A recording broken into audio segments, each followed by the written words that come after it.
Hey guys, so we are back with another video. मैं हूं संजीव, ये है राघव। तो हम लोग हाजिर हैं आप सबके सामने एक नई वीडियो के साथ। और ये वीडियो की रिकमेंडेड वीडियो है। और बात करें इस वीडियो की, तो जो वीडियो जहां से लिया गया है उस चैनल का नाम है रणवीर इलाहाबादिया और उनके शो का नाम है द रणवीर शो। बिल्कुल। और बात करें इस वीडियो के टॉपिक की, तो इस वीडियो का टॉपिक जो है dark India Pakistan history not taught to you in school. बिल्कुल, स्कूल में जो नहीं पढ़ा गया इंडिया पाकिस्तान के बारे में, वैसे डार्क हिस्ट्री के बारे में बात की। किसने बात की? अभिजीत चावड़ा। ठीक है, शो का नाम था द रणवीर शो। इनकी हम पहले भी कुछ वीडियोस पे रिएक्ट कर चुके हैं। बहुत ही इन्फॉर्मेटिव वीडियो होती है, बहुत रिसर्च करते हैं फिर बात करते हैं। उस पर कोई दो राय ही नहीं है कि भाई बहुत ही इन्फॉर्मेटिव वीडियो है और बहुत ही बढ़िया सेशन होने वाला है, हमारा भी और आपका भी। आप जब वीडियो देखेंगे तो आपको आ जाएगा मजा।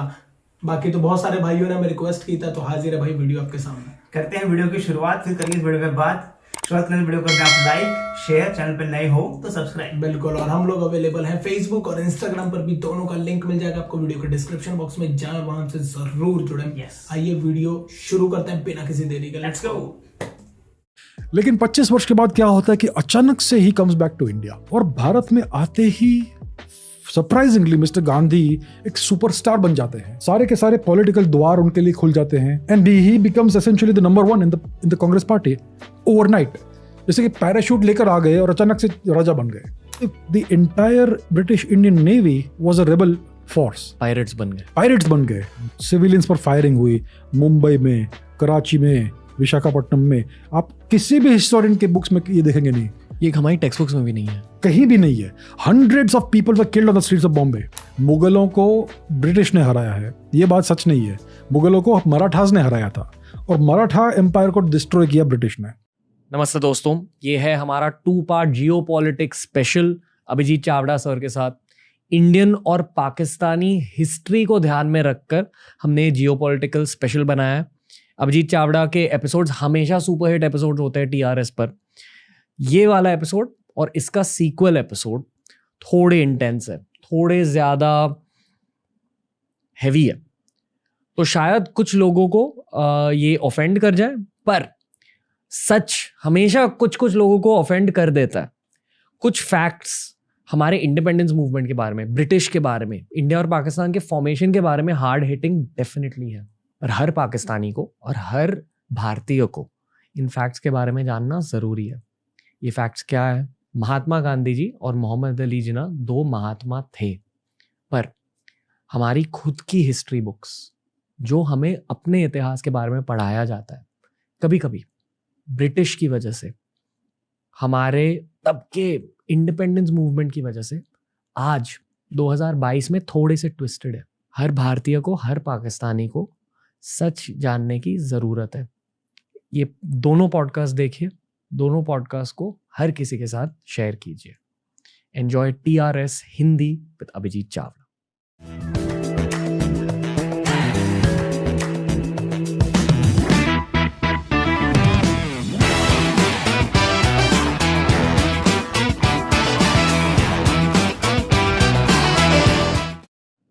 नमस्कार Abhijit Chavda sir, the Ranveer show Hindi में फिर से आपका स्वागत है। धन्यवाद, thank you for having me. Sir, पहले तो मैं ये कहना चाहूँगा कि आपके हर पॉडकास्ट में सुपरहिट रिएक्शंस हमें मिलते हैं। इनफैक्ट पाकिस्तान में भी इस पॉडकास्ट पर बहुत सारे लोग रिएक्ट करते हैं। अच्छा। हाल ही में मैं दुबई गया था, जहाँ बहुत सारे पाकिस्तानी भाई बहन मिले। बिल्कुल हमारे जैसे ही होते हैं, बहुत ज़्यादा वार्म लोग होते हैं। एंड आई फील कि इंडियन पाकिस्तानीज एक ही जैसे, बहुत भाईचारा है उनके बीच, outside of the border, outside of politics, outside of the governments.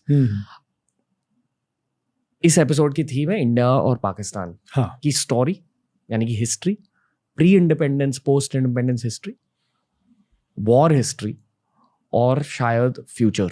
बहुत काइंड ऑफ डेंजरस थीम है ये, मैं जानता हूँ।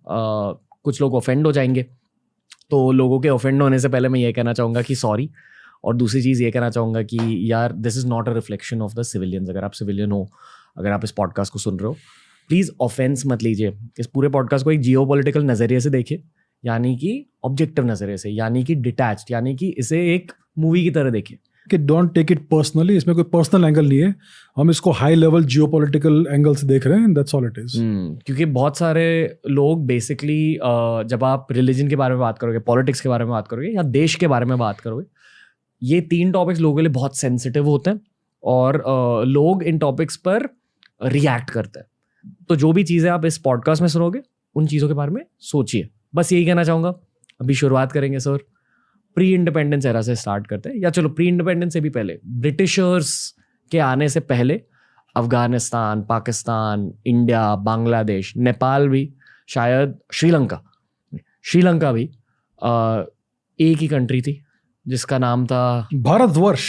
ओके, सो हम एक सिविलाइजेशन है, सिविलाइजेशन मतलब संस्कृति, जो पूरा जो ये ज्योग्राफी है उसके ऊपर स्प्रेड है हम। तो पुराने ज़माने में, पुराने दिनों में, बिफोर ये सब इन्वेजन्स हुए तुर्कों के, उसके पहले गांधार से लेकर श्रीलंका तक, मालदीव तक, और आज का जो बलूचिस्तान है जी, वहाँ से लेकर आज का जो बांग्लादेश है और नॉर्थ ईस्ट ऑफ इंडिया, उतना सब भारतवर्ष में इंक्लूडेड था। उसके उपरांत इंडोनेशिया और ये साउथ ईस्ट एशिया जो है वो भी इंडियनाइज्ड कल्चर्स थे। हिंदू थे पहले, फिर धीरे धीरे बुद्धिस्ट हो गए। एक्चुअली एक ही बात है। सो हमारा सिविलाइजेशन बहुत वास्ट था। फिर क्या हुआ कि हिस्ट्री में साइकिल्स होते हैं, एम्पायर्स बढ़ते हैं, फिर डिसॉल्व होते हैं, राइज एंड फॉल होता है एम्पायर्स का। एक और चीज़ कहना चाहूँगा कि आज के ज़माने में जब हम हिंदू शब्द का इस्तेमाल करते हैं, लोगों को एक रिलीजन लग रहा है हिंदुइज्म। पर असलियत ये हिंदुइज्म के बारे में कि ये एक थॉट प्रोसेस हुआ करता था, एक फिलॉसफी होती थी और अलग अलग टाइप के हिंदुइज्म होते थे। और ये पूरा लैंडमास जिसके बारे में हमने बात करी, भारतवर्ष, उस फिलॉसफी को फॉलो करता था। ये एक रिलीजन नहीं था। जैसे दुनिया के अलग अलग रिलीजन्स में एक किताब होती है, मान लो कुरान की बातें कर लो, बाइबल की बातें कर लो, गुरु ग्रंथ साहिब की बातें कर लो। बहुत ही गहरी किताब है, बहुत ही स्पिरिचुअल किताब है, इसलिए आज तक लोग इन किताबों का सम्मान करते हैं। पर हिंदुइज्म में लोगों को लगता है इक्विवेलेंट भगवद गीता है, पर ये सच नहीं है। ये जो हिंदू थॉट प्रोसेस है, हिंदू फिलॉसफी है, इट्स वेरी वाइड। और उपनिषद, भगवद गीता, श्रीमद् भागवतम, वेद, इन सारे किताबों को मिलाकर आपको ये थॉट प्रोसेस मिलता है। आप एक किसी किताब को फॉलो नहीं कर सकते। हिंदुइज्म में इतने सारे रूल्स भी नहीं है, रूल्स बनाए गए ओवर टाइम। पर अभी I will let you continue. तो ये आई फील हमारे लैंडमार्क्स की हिस्ट्री है। हाँ, तो मैं इसको थोड़ा ऐड करूंगा कि दूसरे जो रिलीजन है उनमें एक एक बुक होती है। हमारे पास पूरी लाइब्रेरीज थी, राइट, जो हमारा पूरा कॉर्पस है ऑफ होली या सेक्रेड लिटरेचर। और ये हम ऐसे नहीं कह रहे कि दूसरे रिलीजन हमारे रिलीजन से डिफरेंस है, हाँ, हमारा डिफरेंस है। हम बस ऑब्जेक्टिवली चीजों को हाईलाइट कर रहे हैं कि ये एक थॉट प्रोसेस था, ये एक थॉट प्रोसेस। और जैसे आपने कहा कि हिंदुइज्म एक स्ट्रेट फॉरवर्ड वन डायमेंशनल चीज़ नहीं है। हिंदुइज्म में बहुत सारे अलग अलग स्कूल्स ऑफ थॉट है, जैसे कि मीमांसा है, वेदांत है, चारवाका है जो प्योर एथियज्म और मटेरियलिज्म है, और बहुत सारे ऐसे नास्तिक होना, यस, और योगा है, और बहुत सारे अलग अलग स्कूल्स ऑफ थॉट है। बौद्ध धर्म भी उसमें ही आता है, जैन धर्म भी उसमें आता है, सिख धर्म भी उसमें आता है। तो ये पूरा धार्मिक अम्ब्रेला है, बहुत डाइवर्स है, बहुत अलग अलग विचार है इसमें, बहुत अलग अलग पर्सपेक्टिव्स है। तो ये यूनिफॉर्म चीज़ नहीं है, and that is the Bharat का ये एक यूनिक ट्रेट है कि इतना डाइवर्सिटी एक ही धार्मिक अम्ब्रेला के अंडर है। तो ये हमारा कल्चरल या रिलीजियस बैकग्राउंड है हमारे पूरे सब कॉन्टिनेंट का। आजकल लोग साउथ एशिया की बात करते हैं, but it's actually the Indian सब कॉन्टिनेंट जी। तो जिसमें अफगानिस्तान से लेकर बलूचिस्तान से लेकर बांग्लादेश, नेपाल, श्रीलंका, मालदीव, सब कुछ मिला के उसमें इन्वॉल्व है। सो सब कॉन्टिनेंट की बायोलॉजी भी समझा दो, जो पेरेंटल लीनियज, वो लॉजिक भी एक बार समझा दीजिए, ताकि लोगों को ये पता चले कि हम साइंटिफिकली इन चीज़ों के बारे में भी बात करेंगे। तो जेनेटिक्स में एक कंसेप्ट है हैप्लोग्रुप का। हैप्लोग्रुप बहुत ही स्ट्रेंज शब्द लगता है, उसको मैं अगर हिंदी में ट्रांसलेट करूँगा तो उसको कहूँगा मैं वंश। तो 2 प्रकार के वंश होते हैं, एक मैट्रिलिनियल वंश और एक पैट्रिलिनियल वंश। ये हमारे डीएनए में हमें मिलता है। तो जो पैट्रिलिनियल लीनिएज होता है, वंश होता है, वो वाई क्रोमोसोम के थ्रू प्रोपागेट होता है, father to son, father to son, father to son. जो मैट्रिलिनियल लीनिएज होता है, वंश होता है, वो मदर टू चिल्ड्रन प्रोपागेट होता है, mother to both son and daughter. तो हमारे में जो माइटोकॉन्ड्रियल डीएनए है वो हमारी माताओं से आता है जी। लेकिन mails can not transmit only females can transmit. तो ये मैट्रिलिनियल लीनिएज कहते हैं। आपके सेल्स में जो माइटोकॉन्ड्रिया होते हैं, हाँ, powerhouse of the cell, power वो house। आपको अपनी मम्मी से मिल रहा है। हाँ, उसमें जो डीएनए होता है, माइटोकॉन्ड्रियल डीएनए, वो मम्मी से मिलता है, राइट। सो अगर हम इसमें म्यूटेशंस का स्टडी करेंगे जी। तो हमें पुराने म्यूटेशंस मिलेंगे और हम उसको डेट भी कर सकते हैं कितने हजार वर्ष पहले ये म्यूटेशन सबसे पहले हुआ होगा, और उसके हिसाब से हमें पूरा फैमिली ट्री बना सकते हैं। Okay। तो आज बहुत सारे ऐसे फैमिली ट्रीज या वंश आज उपस्थित है दुनिया में, जिसमें अगर हम देखेंगे तो सबसे पुराने नॉन अफ्रीकन जो वंश है वो भारत में से निकले थे। फॉर इंस्टेंस जो हैप्लोग्रुप एफ है, जिसको एफ कहते हैं फॉर व्हाट एवर रीजन, वो एक पैट्रिलिनियल हैप्लोग्रुप है। वो नॉन अफ्रीकन हैप्लोग्रुप्स का सबसे पुराना हैप्लोग्रुप है जी। और उसका जो प्रवेश उसका जो ओरिजिन है वो भारतवर्ष में, इंडियन सबकॉन्टिनेंट में हुआ। और सिमिलरली जो माइटोकॉन्ड्रियल या मैट्रिलिनियल हैप्लोग्रुप्स है, उनमें जो सबसे पुराने नॉन अफ्रीकन ग्रुप्स है वो है M and N।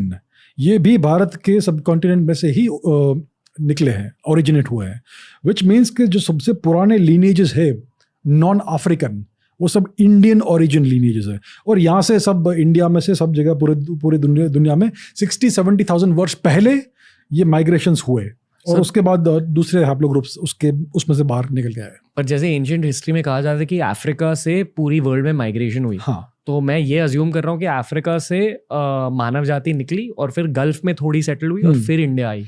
तो शुडंट इट बी कि द गल्फ के people are the oldest patrilineal? Very good question. तो क्या हुआ था कि जब आउट ऑफ अफ्रीका माइग्रेशन हुआ था, which is believe to be around 70-80,000 वर्ष आज से पहले, तो वो जो बाब अल मांगदेब स्ट्रेट है between present day Ethiopia, Djibouti and Arabian peninsula, वहाँ से हुआ था ये मोस्ट लाइकली। अभी उस समय वहाँ पर जो अरेबियन डेजर्ट है, वहाँ पर एक जो कोस्टल रीजन था, वहाँ पर फॉरेस्ट था, मतलब ग्रीनरी थी, लेकिन इट वाज नॉट इनफ कि बड़े पॉपुलेशन को सस्टेन कर सके। तो वो माइग्रेट करते रहे अंटिल दे रीच्ड भारतीय सबकॉन्टिनेंट। अब भारतीय सबकॉन्टिनेंट मैसिवली फर्टाइल रीजन थी और बहुत बड़ी रीजन थी, तो यहाँ पर आप बड़ा पॉपुलेशन स्थापित कर सकते थे।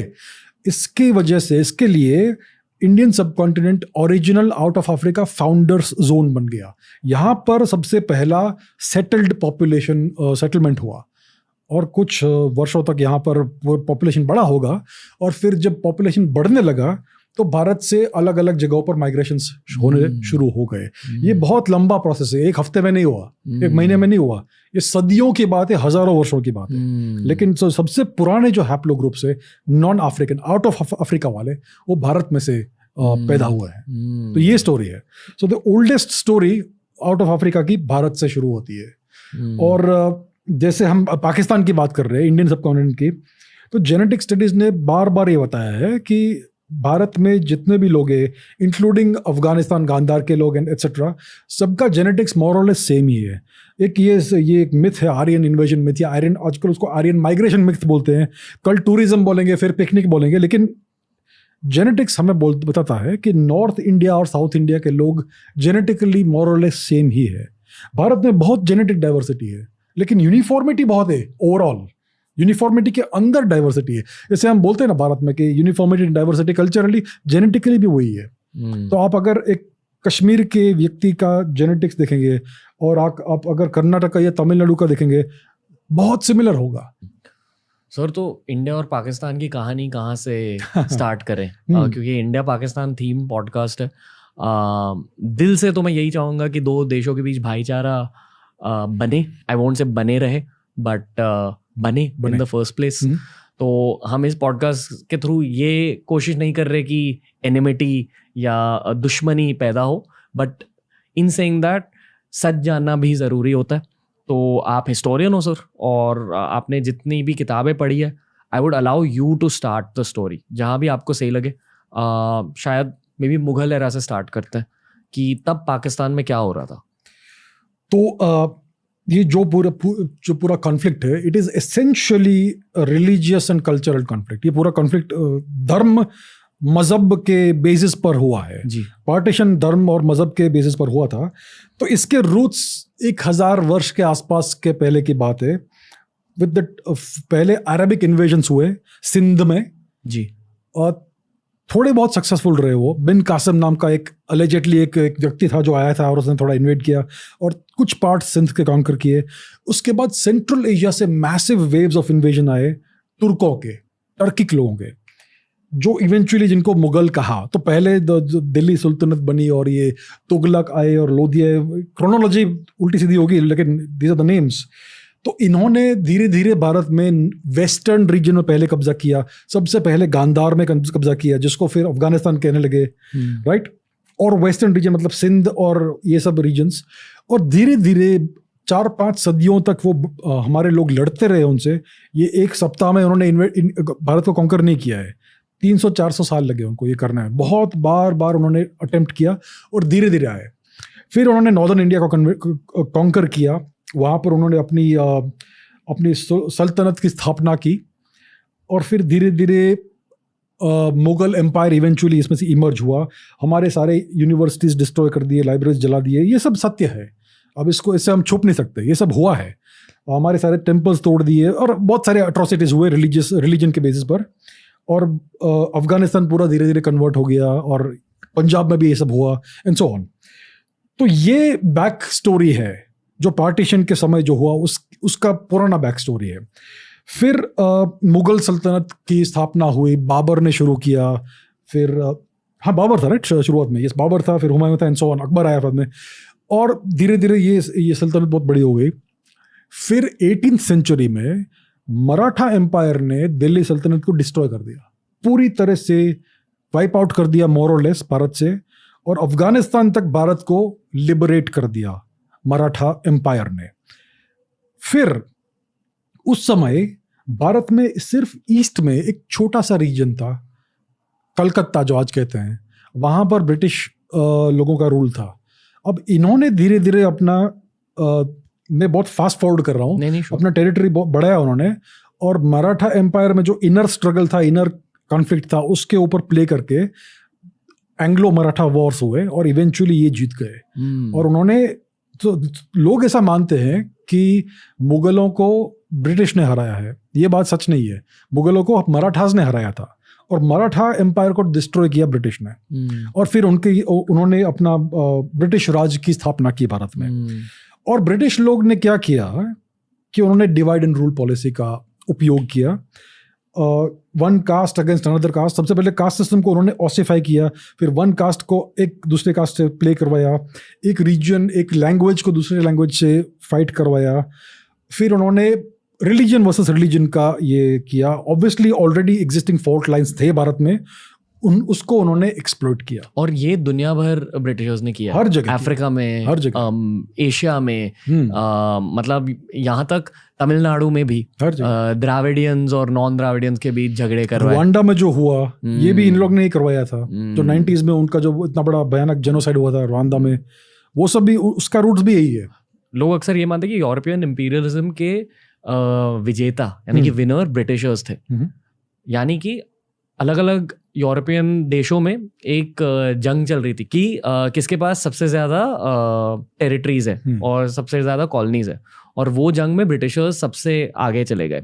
मतलब उनकी इंपीरियलिज्म की गेम बहुत ज़्यादा स्ट्रांग हो गई, क्योंकि उनका लॉजिक था डिवाइड एंड रूल पॉलिसी, यानी कि दूसरी टीम में झगड़े करवाओ, खुद आप जीत जाओगे वो मैच। तो ये स्पेसिफिकली आप कह रहे हो कि जब Maratha empire was at the top of Indian subcontinent, Maratha empire के बीच में जाकर divide and rule policy apply करी, फिर से झगड़े करवाए, उस टीम को थोड़ा सा वीकन कर दिया, और फिर ब्रिटिशर्स ने इंडिया को टेक ओवर कर लिया। एक्चुअली मराठा एम्पायर जो था इतना बड़ा हो गया था और उसके अंदर ऑलरेडी इस पावर स्ट्रगल चल रहा था, इंटरनल डिविजन्स हो रहे थे, तो उसका उन्होंने फायदा उठाया और उसको और एग्जाजरबेट किया, और फिर they fought the Marathas and धीरे धीरे I think at least 2 Anglo Maratha Wars हुए और इवेंचुअली उन्होंने मराठा एम्पायर को डिसमेंटल कर दिया। सो भारत में जो मराठा एम्पायर था उसमें ऑलरेडी इंटरनल डिविजन्स थे, पावर स्ट्रगल्स चल रहे थे, पॉलिटिक्स चल रहा था, छत्रपति साइडलाइन हो गए थे, पेशवा ऊपर आ गए थे, और बहुत कुछ ऐसा होता है एम्पायर्स में अनफॉर्चुनेटली। तो इसका उन्होंने फिर पूरा एडवांटेज लिया और ये ऊपर आ गए। सर, तो मैं ये पूछना चाहूँगा आपसे कि ये जो religion based divide and rule policy थी, ये इंडिया के फ्रीडम स्ट्रगल में पहले अप्लाई नहीं हुई करी जाती थी, ये बाद में अप्लाई करते गए ब्रिटिशर्स, क्योंकि हमारे फ्रीडम स्ट्रगल में बहुत सारे मुस्लिम भाई भी थे हमारे, जैसे खान अब्दुल गफर खान, फिर और कौन थे? I can think of Khan Abdul Ghaffar Khan, very prominent, very patriotic Indian. जी, बहुत patriotic आदमी थे. और मतलब अगर आप 1857 के रिवोल्ट को भी स्टडी करें तो हिंदू मुस्लिम साथ में एसेंशियली लड़े थे इन अ सेंस. और हमारे हिस्ट्री बुक्स में आज हमें क्या सिखाया जाता है? आज हमें स्ट्रगल हिस्ट्री बुक्स में बोलते हैं कि नॉन वायलेंस से हमें पीस मिला. एक्चुअली क्या हुआ था कि जब भारत में कुछ बचा ही नहीं था और वहाँ ये सेकंड वर्ल्ड वॉर में ब्रिटेन टूट चुका था, तब वो चले गए. फिर भी वो तोड़ के चले गए क्योंकि उनके और जियोपॉलिटिकल इंटरेस्ट अभी भी थे इस रीजन में. So they do not want a strong India. ये बाद की बात है. आई थिंक एक और चीज कहनी चाहिए सर पॉडकास्ट पे कि जिन चीजों को हम हिस्ट्री के बुक्स में पढ़ते हैं, एसएससी में, आईसीएसई में, सीबीएसई में, आपको ये जानना चाहिए कि शायद वो 100% ट्रूथ नहीं है. शायद सच नहीं है. डेफिनेटली शायद, डेफिनेटली मे बी. ओके, अभी कहिए सर. फिर क्या होता है कि दो इंपॉर्टेंट व्यक्तियों का जन्म होता है in the second half of the 19th century. दोनों गुजराती. आई थिंक सब गेस कर सकते हैं कौन है. एक तो मोहनदास गांधी जी और दूसरे मोहम्मद अली जिन्ना जी. इन दोनों का जन्म होता है और ये दोनों इंग्लैंड जाते हैं पढ़ाई करने के लिए. दोनों लॉयर्स बनते हैं. फिर दोनों के पाथ डाइवर्ज होते हैं. मिस्टर जिन्ना एक बहुत ही नेशनलिस्टिक इंडिविजुअल थे, इंडियन नेशनलिस्ट, और एक सेक्युलर व्यक्ति थे. ये एंग्लोफाइल जरूर थे. He loved England, English culture, all that. उनकी प्रथम भाषा इंग्लिश ही थी, गुजराती नहीं थी या कुछ और नहीं थी, राइट. लेकिन he was an Indian nationalist. वो फ्रीडम चाहते थे भारत के लिए और वो सेक्युलरिज्म के प्रोपोनेंट थे. वो हिंदू मुस्लिम यूनिटी के बहुत बड़े स्ट्रॉन्ग प्रोपोनेंट थे मिस्टर जिन्ना. मिस्टर गांधी का पाथ अलग है. मिस्टर गांधी अपना लॉ का स्टडी करने के बाद फिर भारत आते हैं. भारत से साउथ अफ्रीका जाते हैं और साउथ अफ्रीका में 25 वर्ष अप्रॉक्सीमेटली आई थिंक वहाँ रहते हैं और कुछ तो करते हैं वहाँ पे. पता नहीं क्या करते हैं. आई थिंक लॉ प्रैक्टिस करते थे ऑफिशियली, लेकिन उनका बहुत बड़ा फार्म था, टॉल्स्टॉय फार्म और पता नहीं क्या क्या फार्म था. और ये एक्टिविस्ट बन गए for the rights of the Indian people in South Africa, right. और उन्होंने बहुत सारे राइटिंग्स लिखे वहाँ पे, journal articles, magazine articles, letters and op eds and what not. तो उनका बहुत कोपियस लिटरेचर उस समय का अभी भी पब्लिक डोमेन में अवेलेबल है, बहुत पढ़ने को अवेलेबल है, राइट. तो उनके उस समय के एटीट्यूड्स क्या थे हमें दिखते हैं. He was very much pro empire. South Africa में एक बोर वॉर हुआ था जो डच कॉलोनियल सेटलर्स और ब्रिटिश के बीच में वॉर हुआ था, जिसमें मोहनदास गांधी, मिस्टर गांधी, उन्होंने पार्टिसिपेट किया. उनको मिलिट्री रैंक मिला था सार्जेंट मेजर का. And he participated in the bore war. उन्होंने बेग किया ब्रिटिश को. उनका ऑफिशियल राइटिंग है आई एम बेगिंग, ऐसा मे बी उस समय ऐसा लिखते थे इन ऑफिशियल करस्पॉन्डेंस. तो उन्होंने कहा कि I am begging, please allow us to fight on behalf of the empire. हम फाइट करना चाहेंगे, we would like to take up arms. लेकिन ये उनका रिक्वेस्ट जो था उसको एक्सेप्ट नहीं किया. तो फिर उनको रोल दिया गया कि यू ड्राइव एम्बुलेंसेस, आप एम्बुलेंसेस ड्राइव कीजिए and ferry the soldiers to who are wounded from the battlefield to the hospitals, right. तो मिस्टर गांधी ने ये रोल किया और उनको ऑफिशियल मिलिट्री टाइटल मिला सार्जेंट मेजर मोहनदास गांधी. तो उन्होंने बहुत सर्व किया ब्रिटिश एम्पायर को. और उन्होंने लिखा है ऑफिशियली कि I believe that the white race, the European race should be the predominating race and so on so forth, बहुत कुछ. तो 25 वर्ष ऑफिशियल डॉक्यूमेंट्स है sir. You can find it online in his own writing. Okay. Very surprising, but it's true. Okay. तो 25 वर्ष उन्होंने वहां पर स्ट्रगल किया. किस प्रकार का स्ट्रगल था, we have to examine further. लेकिन 25 वर्ष के बाद क्या होता है कि अचानक से ही कम्स बैक टू इंडिया. और भारत में आते ही सरप्राइजिंगली मिस्टर गांधी एक सुपरस्टार बन जाते हैं. सारे के सारे पॉलिटिकल द्वार उनके लिए खुल जाते हैं. And he becomes essentially the number 1 in the Congress party overnight. जैसे कि पैराशूट लेकर आ गए और अचानक से राजा बन गए. तो ये स्टेटस अचानक से इंजीनियर हो गया मिस्टर गांधी का. और उस समय मिस्टर जिन्ना कांग्रेस पार्टी के एक सीनियर लीडर थे और उन्होंने बहुत काम किया था कांग्रेस पार्टी के लिए और फ्रीडम स्ट्रगल के लिए. और अचानक से वो साइडलाइन हो गए. मिस्टर जिन्ना गॉट साइडलाइंड और उसकी वजह से वो बहुत दुखी हुए मिस्टर जिन्ना. उस समय मुस्लिम लीग का फॉर्मेशन हुआ था इन दैट टाइम पीरियड, जिसको उन्होंने ओपोज किया. Mister Jinnah oppose the formation of the Muslim league क्योंकि वो खुद सेक्युलर थे. वो खुद सेक्युलर थे. Can you believe it? He opposed the formation of the Muslim League, which he would later become a member of. तो ये mister जिन्ना का था. फिर गांधी जी आ गए भारत में और मिस्टर जिन्ना साइडलाइन हो गए. फिर वो 10 वर्ष तक मिस्टर जिन्ना यूके चले गए, England, and he was out of politics. बहुत डिप्रेस्ड थे वो, दुखी थे. और मिस्टर गांधी बिल्कुल फ्रीडम स्ट्रगल के फोर फ्रंट पर आ गए. खिलाफत मूवमेंट को उन्होंने सपोर्ट किया, the caliphate movement, to keep the caliphate continuing in Turkey. Turkey में क्या हो रहा था कि फर्स्ट वर्ल्ड वॉर के बाद पूरा कंट्री को वेस्टर्न पावर्स ने कब्जा कर लिया था. उसको एसेंशियली डिवाइड एंड फ्रेगमेंट कर दिया. फिर जो टर्की का जो महान जनरल था मुस्तफ़ा केमाल अतातुर्क, उसने टर्किश इंडिपेंडेंस वॉर शुरू किया. और उसने जो कैलिफेट का जो इंस्टीट्यूशन था, खिलाफा whatever it's called in Arabic, जो भी टर्म है, उसको ही अनाउंस कि वो अबॉलिश करना चाहता है उसको. जो टर्किश जो सुल्तान होता है वो कलीफ भी होता है, और होता था उस समय.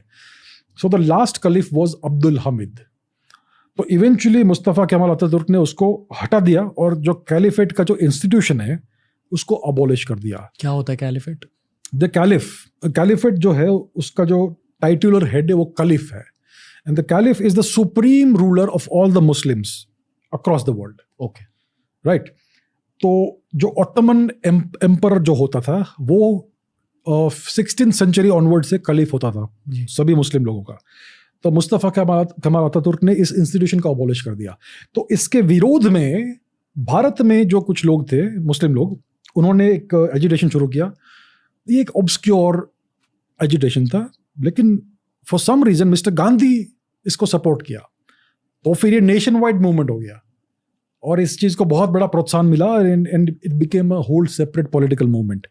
तो ये खिलाफत मूवमेंट था, खिलाफत मूवमेंट. अब हम खिलाफ ऐसा बोलेंगे हिंदी में, उर्दू में, तो इट लुक्स लाइक विरोध, राइट. हम इसके खिलाफ हैं, हम इसके विरोध में हैं.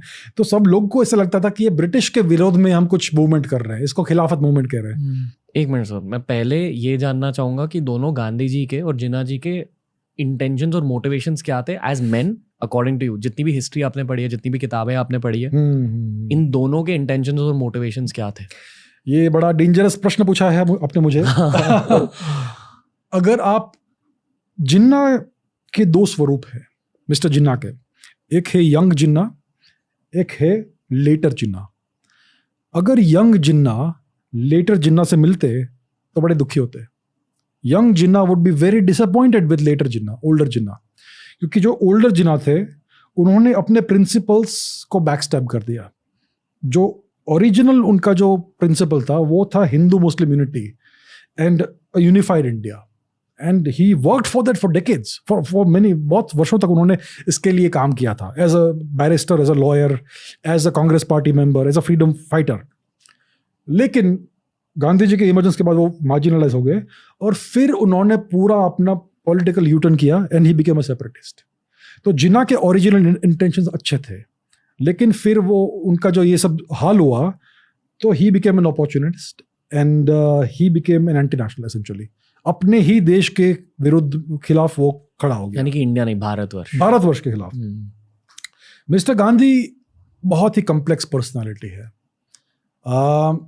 He was born into prosperity. उनके जो पिताजी थे वो दीवान थे एक जामनगर स्टेट के, शायद, ये not sure, I think one of those princely states in Saurashtra, western India, western Gujarat. तो उनके पिताजी बड़े पावरफुल थे और बड़े वेल्दी थे.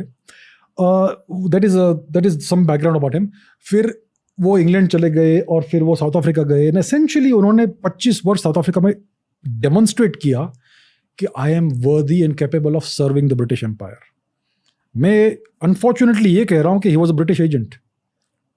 ये बहुत कंट्रोवर्शियल है, बहुत लोग इससे दुखी होंगे, but that is my assessment of mister Gandhi.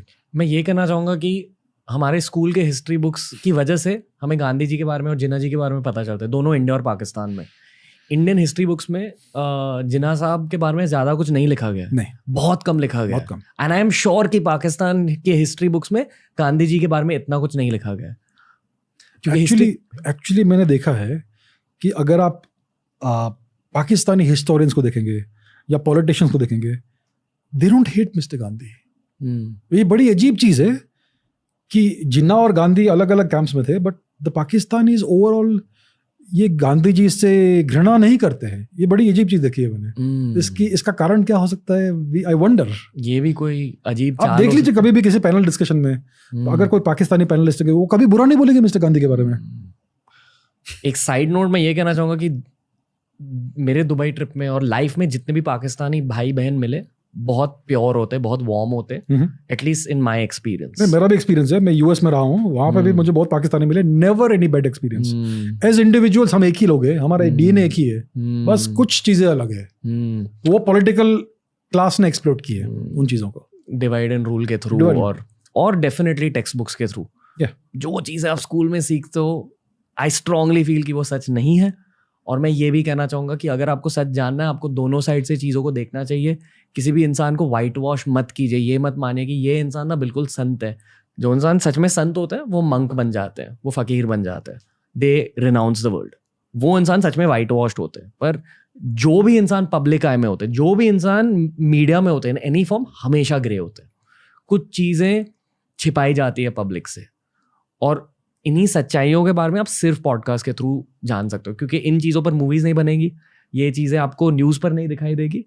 पर अगर आप हिस्टोरियंस के साथ पॉडकास्ट कर रहे हैं, अगर आप किसी वेल रेड इंसान के साथ पॉडकास्ट कर रहे हैं, तब आपको इन चीज़ों के बारे में पता चलेगा।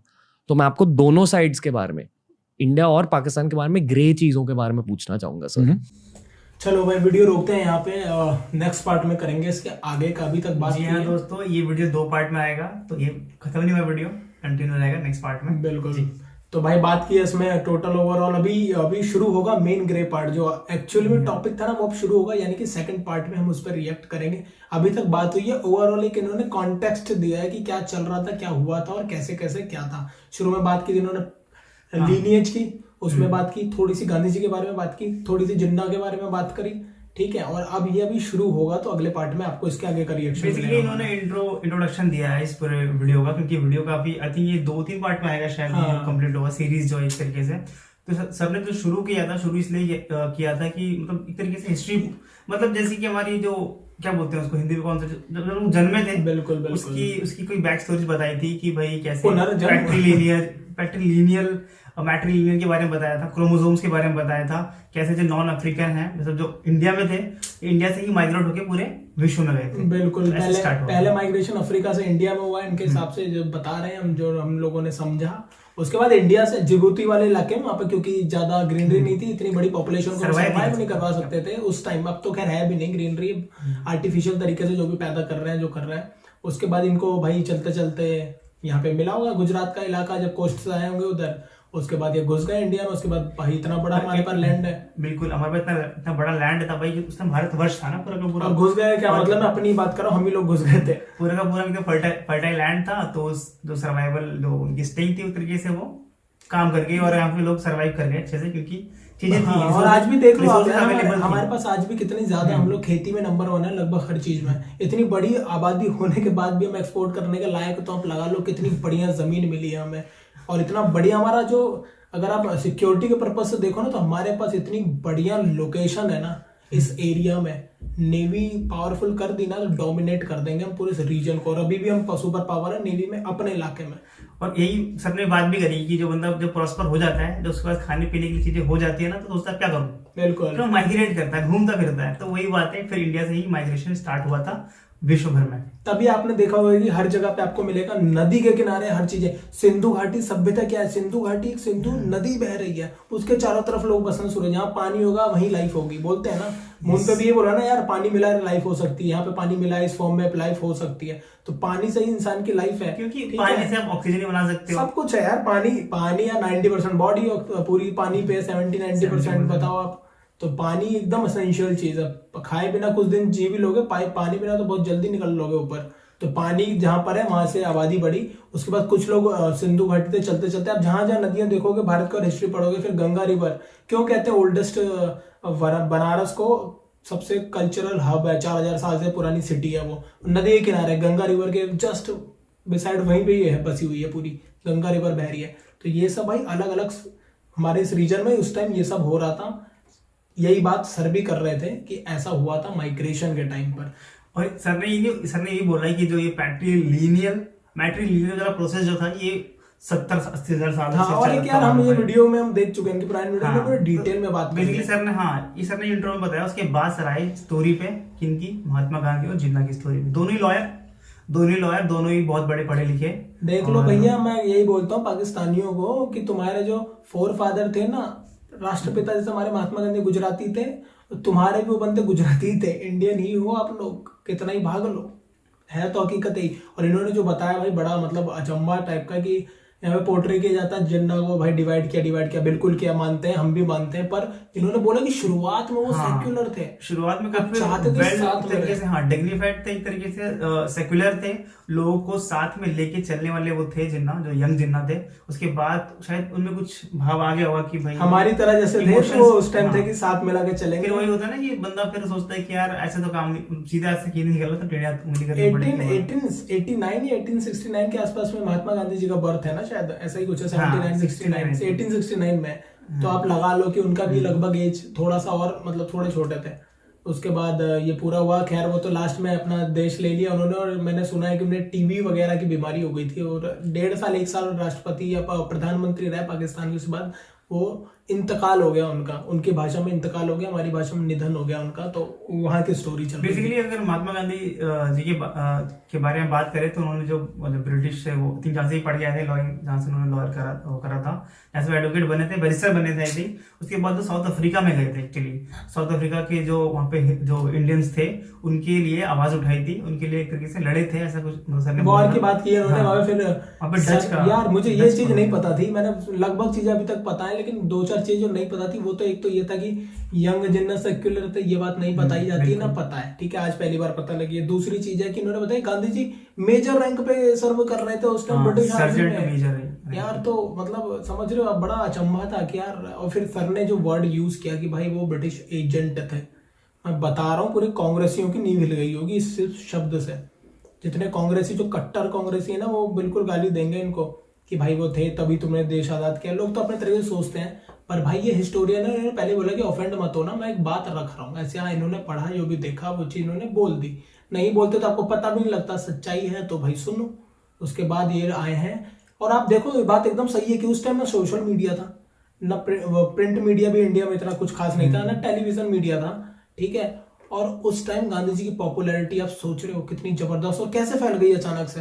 ऐसा क्या किया था उन्होंने अचानक से आके, क्या देवता सामान अवतार लिया था? मतलब एक तरीके से वीडियो में जब गांधी जी अफ्रीका से यहाँ पर आए थे इंडिया, तो एक तरीके से वो एकदम तो सुपरस्टार बन गए थे एक तरीके से ना। भाई इसके पीछे कहानी क्या है?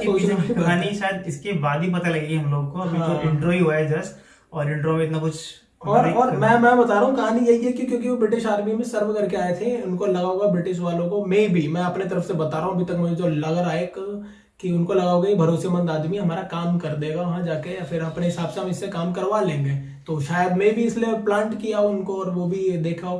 फिर वो इंडिया में, फिर इन्होंने बात की, इन्होंने जो मेन बात की मुझे काफी हंसी आई, जो खिलाफत आंदोलन लिखते हैं वो कैलिफेट आंदोलन है, खलीफा आंदोलन, ठीक है। खलीफा का मतलब उसमें पूरे वो जो उन्होंने बताया पूरे उस अरब और मुस्लिम वर्ल्ड में एक सुप्रीम जो होता है वो खलीफा। वो खलीफा का नाम तो हम आज भी सुनते हैं, हम कहते नहीं खलीफा है क्या तो यहाँ का, ठीक है। तो हमने उसकी स्टोरी बताई थी कि वो तरीके से मिस इंटरप्रेट करा जाता है। इंडिया में हिंदी हो गई ना। हाँ। खलीफा का मतलब, खलीफा उस टाइम क्या था, खलीफा का मतलब पता ही नहीं था। तो भाई खिलाफत आंदोलन लोगों ने ले लिया कि यार ये मतलब ब्रिटिश के खिलाफ हम एक्चुअली में था नहीं। सर ने बताया कि वो एक्चुअली में टर्किश का आंदोलन था कोई, उसके अगेंस्ट वो था कि भाई खलीफत जो भी था, तो इंडिया में खिलाफत बोल के उसको एक तरीके से प्रचार हो गया, और प्रचार कर दिया, और काफी पिकअप लिया उस चीज ने। उसके बाद अभी सर ने थोड़ा सा फिर अभी यार मेन मैं तो ये सोच रहा हूँ कि इन्होंने अभी कुछ भी नहीं था तब भी कई चीजें दे दी इन्होंने। अभी जो मेन अब शुरू होगा ग्रे पार्ट सेकंड पार्ट में, उसमें क्या ही बताने वाले हैं। मतलब अब सच में लग रहा है वीडियो इंटरेस्टिंग भी है, और कुछ ना कुछ तो नया बताते हैं। पता है ये वीडियो देखने के बाद सर ने बोला भी है कि भाई देखो ऑफेंड मत होना, क्योंकि सर ने भी पढ़ाई करी है भाई, रिसर्च करी है, और उसके बाद ये बोल रहे हैं। ऐसा नहीं कि वो अपने आप से ही बोल रहे हैं। बिल्कुल, और आप ऑफेंड हो भी जाओगे तो कुछ होने वाला है नहीं। सच्चाई नहीं बदलती है भाई, सच्चाई को समझो। आप मानो ना मानो आपके ऊपर है। 50 लोग कहेंगे, आप खुद इन्होंने कहा है कि आप डॉक्यूमेंट अवेलेबल है, आप देख लो, बोला इन्होंने, यानी कि हैं तभी बोल रहे हैं यार। कहीं भी आके हम भी यहाँ पे आके कुछ बोल रहे हैं तो ऑलमोस्ट वो सच होता है, ऑलमोस्ट सच होता है। तो इन्होंने ये तो हिस्टोरियन है, उनकी चीजें बहुत सही होती हैं, बहुत सही तरीके से बताते हैं और चीजें। सर ने बताया था कि इन्वेजन के बारे में बताया था सर ने, 1000 साल पहले से स्टार्ट हुआ था।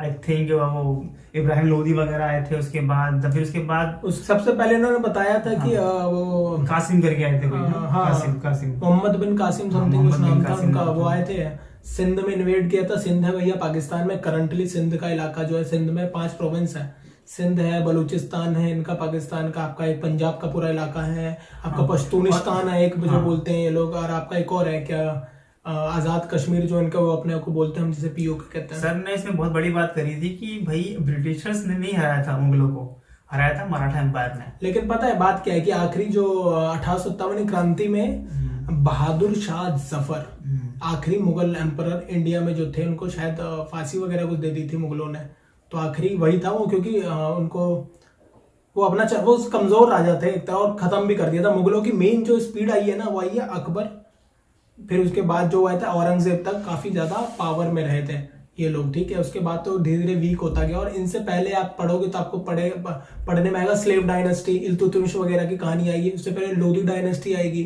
ठीक है। पूरी प्रॉपर एक चीजें हैं, रजिया सुल्ताना की क्या नाम था, रजिया बेगम, ठीक है, ऐसा कुछ नाम था उनका, उनकी भी कहानी आएगी, ये सब पहले की। उसके बाद आए मुगल। मुगल एक्चुअली में कौन थे, कहते हैं अकबर की माँ मुगल की मंगोल थी और बाप तुर्क से था शायद, ठीक है, तुर्किश था वो। फिर ऐसे इन्वेड करके उन्होंने आपका अफगानिस्तान का इलाका इन्वेड किया है, फिर करते करते करते फाइनली वो लास्ट में दिल्ली तक भी पहुंचने में कामयाब रहे। और कैसे दिल्ली के बाद उन्होंने अपना स्प्रेड किया मुगल अंपायर ने पूरे इंडिया पे।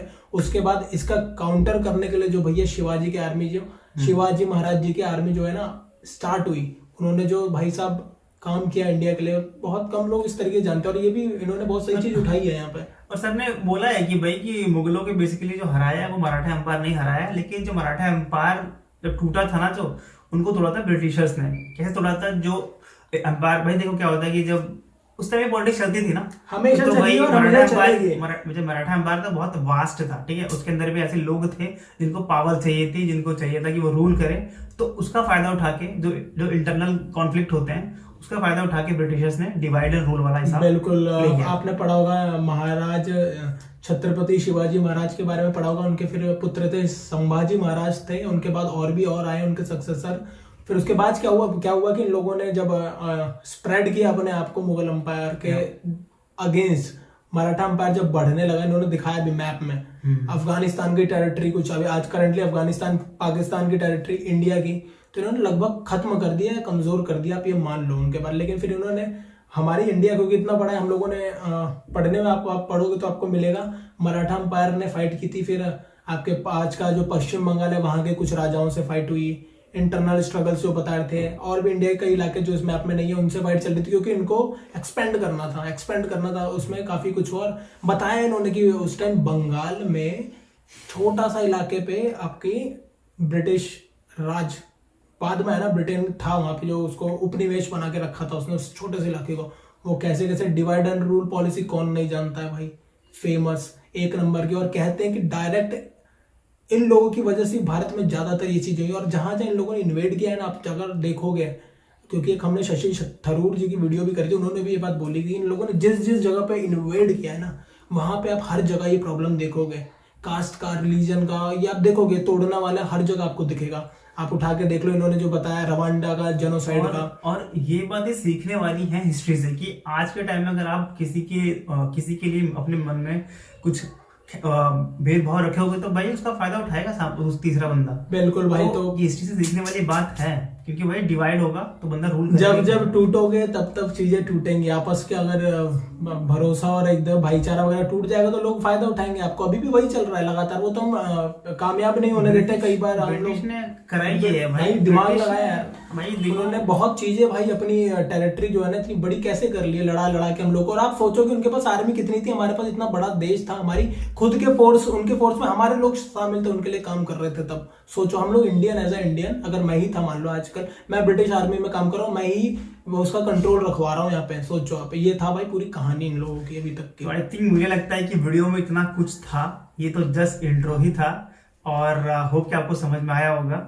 अगर वीडियो भाई लगा आपको अच्छा तो लाइक कर दे, शेयर कर दे, चैनल पे नए हो तो सब्सक्राइब कर दे। बिल्कुल। और हम लोग अवेलेबल हैं फेसबुक और इंस्टाग्राम पर भी, दोनों का लिंक मिल जाएगा आपको वीडियो के डिस्क्रिप्शन बॉक्स में। जाए और वहां से जरूर जुड़े। सेकंड पार्ट का इंतजार रहेगा हमें भी, क्योंकि हमें देखना, हमें स्पेशली जानना है यार इस टॉपिक का जो मेन टॉपिक है। अभी तो वही शुरू नहीं हुआ है, अभी तो हल्का हल्का इन्होंने बस समझ टीजर दिया है, छींटे मार दिए पानी के, अभी पानी पिलाया नहीं है ढंग से। तो मजा आएगा सेकंड पार्ट देखने में भाई, इंतजार है। नेक्स्ट पार्ट जल्दी लाएंगे आपके सामने, मिलेंगे आपसे नेक्स्ट वीडियो में। Till then take care, bye.